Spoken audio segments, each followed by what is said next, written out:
तो हमने पिछले क्लास में जो है पैरामेट्रिक डिफरेंशिएशन देखा। और अब इस क्लास में हम लोग सेकंड ऑर्डर डेरिवेटिव देखेंगे। Second order derivative, second order derivative.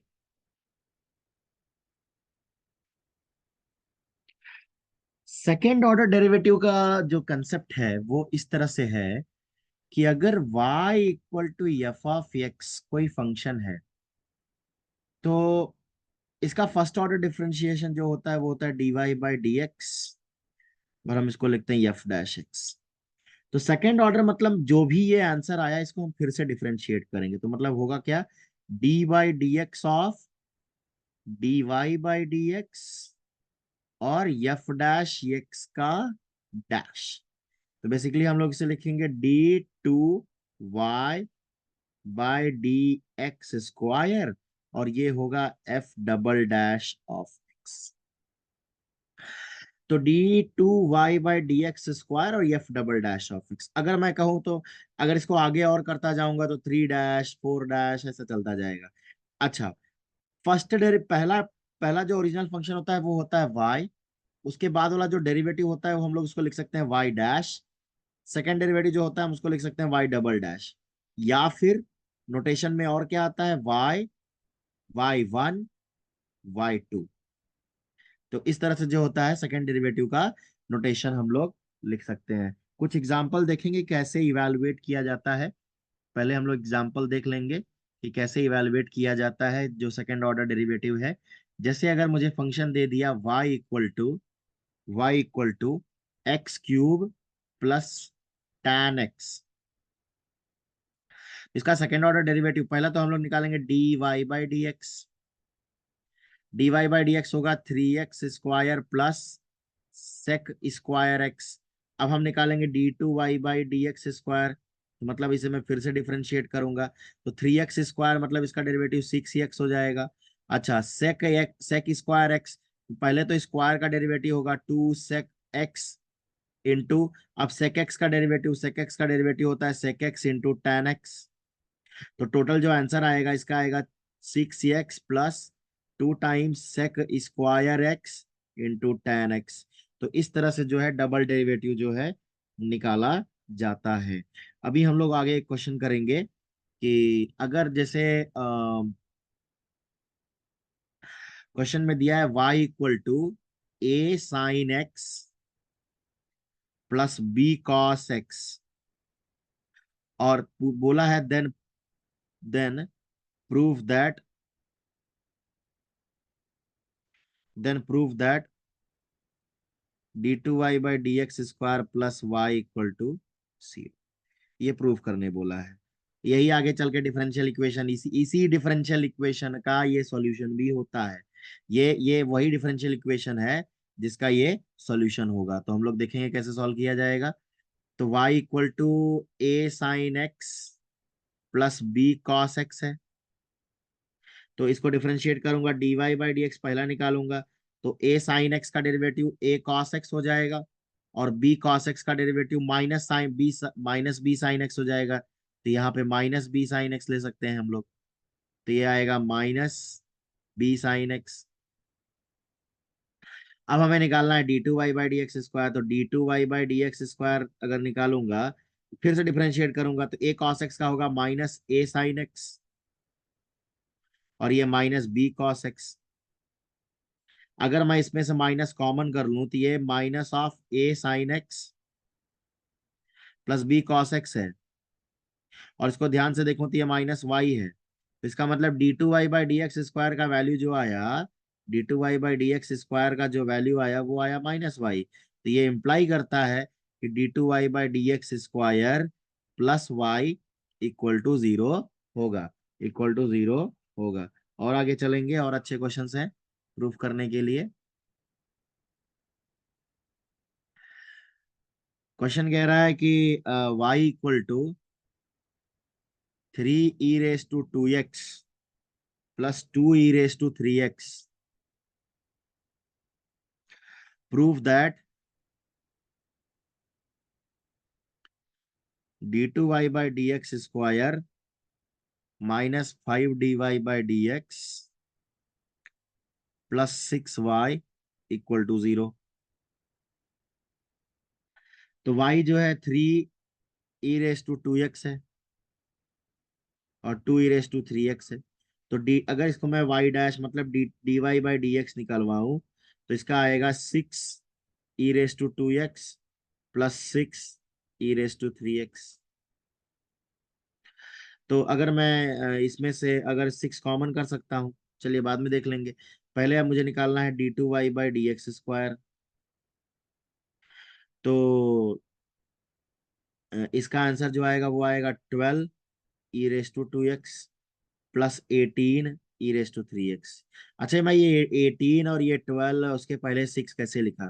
पहले e⁻²x का डेरिवेटिव निकाला। तो e⁻²x का डेरिवेटिव जो होता है वो e⁻²x होता है।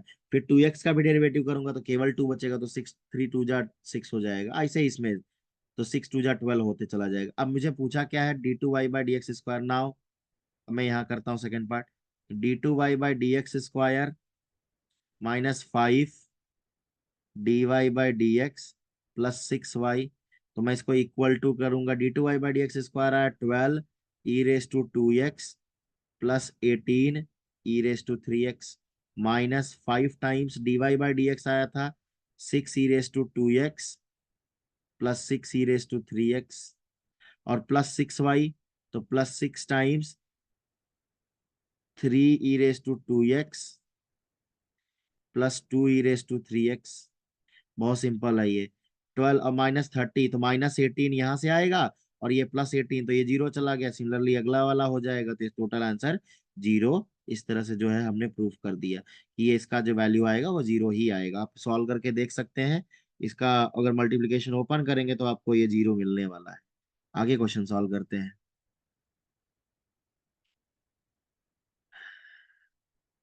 y = साइन इनवर्स x दिया हुआ है। कह रहा है show that 1 - x² d2y/dx² minus x dy/dx = 0। मजा आएगा इस क्वेश्चन में। क्वेश्चन ये कह रहा है कि पहला y, पहले हमें जो दिया है वो y = साइन इनवर्स x दिया हुआ है।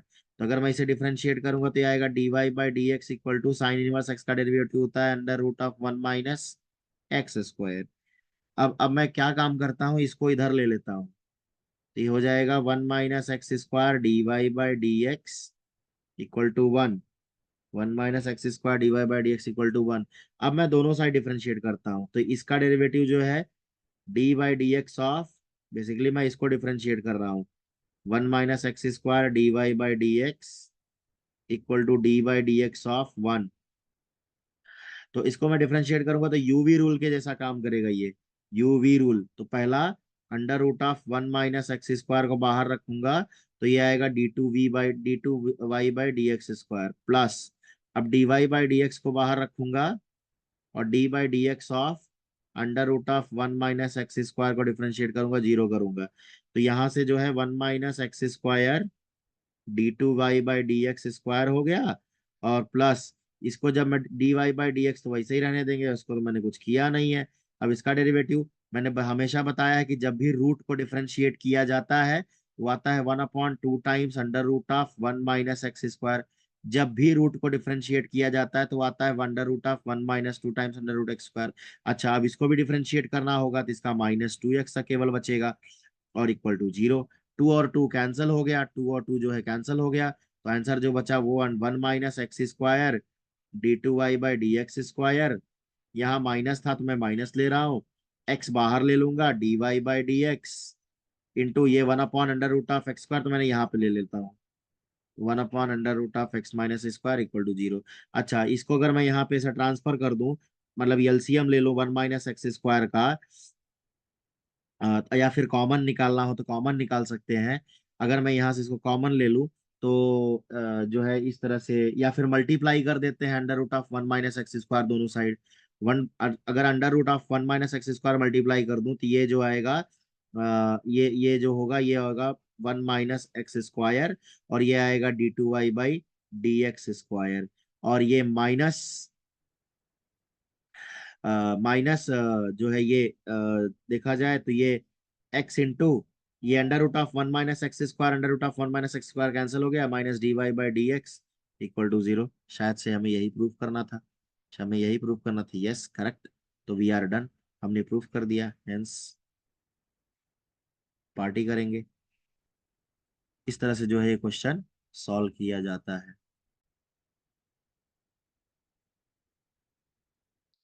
आगे एक और क्वेश्चन करेंगे। कह रहा है कि y equal to cos inverse x, और कह रहा है find d2y/dx square in terms of y alone. मतलब जो आंसर आएगा उसे y में ही चाहिए, मतलब x का टर्म नहीं दिखना चाहिए। तो पहले बात तो होता क्या है, y equal to cos inverse x, इसका डेरिवेटिव, पहला डेरिवेटिव क्या होगा, dy/dx बराबर 1/√(1 - x square minus times). Okay, अब जो है हम लोग इसको वापस डिफरेंशिएट करेंगे तो ये हो जाएगा d2y/dx स्क्वायर, और ये माइनस छोड़ दें अगर, तो ये नीचे जो है अंडर रूट का 1 - x स्क्वायर अंडर रूट का होल स्क्वायर हो जाएगा, और ये तो under root of 1 - x square d/dx of 1, फिर minus d/dx of under root of 1 - x square. तो अगर मैं इसे देखूं ध्यान से, तो ये d2y/dx स्क्वायर, ये माइनस मल्टीप्लाई करेंगे तो ये माइनस, और ये तो जीरो हो गया क्योंकि वन का डेरिवेटिव जीरो होता है। अच्छा, नीचे का जो है 1 - x स्क्वायर बचे, केवल रूट का स्क्वायर कर रहे हैं, ये तो जीरो हो गया, और ये माइनस प्लस करेगा। और अब हम डायरेक्टली इस पे आते हैं, तो ये आएगा 1/2 times under root of 1 - x square into -2x। अच्छा, अगर यहाँ पे देखा जाए तो d2y/dx square equal to two two cancel हो गया, टू टू तो कैंसिल हो गया, तो यहाँ पे आएगा -x/, ये देखा जाए तो 1 - x स्क्वायर का पावर 3/2 हो जाएगा। कौन सा, ये वाला, ये वाला। तो अगर यहाँ से देखा जाए तो ये one minus under under root था, और ये दो एक बाहर था, तो 3/2 हो जाएगा। अब मैं डायरेक्ट यहाँ पे आता हूँ क्वेश्चन में, जहाँ पे इसका क्रक्स है। y equal to cos inverse x है, तो इसका मतलब x की वैल्यू कॉस y होगी, तो मैं यहाँ पे डाल दूंगा। तो यहाँ पे मतलब x की वैल्यू कितनी आई, -cos y whole upon 1 - cos square y का पावर 3/2। अगर इसको मैं सॉल्व करूँ तो -cos y upon 1 - cos square y क्या होता है, 1 - cos स्क्वायर y होता है sin स्क्वायर y। ये आएगा sin स्क्वायर y का पावर 3/2। तो ये स्क्वायर और हाफ कैंसिल हो जाएगा, तो 1 - cos y, ये sin³ y बचेगा। अब इसमें से काम करेंगे, कॉस अपॉन वाई को, एक कॉस अपॉन साइन वाई को यूज कर लेंगे तो -cot y आएगा, और दूसरा 1/sin स्क्वायर y, तो cos स्क्वायर y। तो इस तरह से जो है d2y/dx स्क्वायर का value in the term of y alone, alone के लिए सॉल्व किया जाता है। इस तरह से ये क्वेश्चन जो है सॉल्व होगा।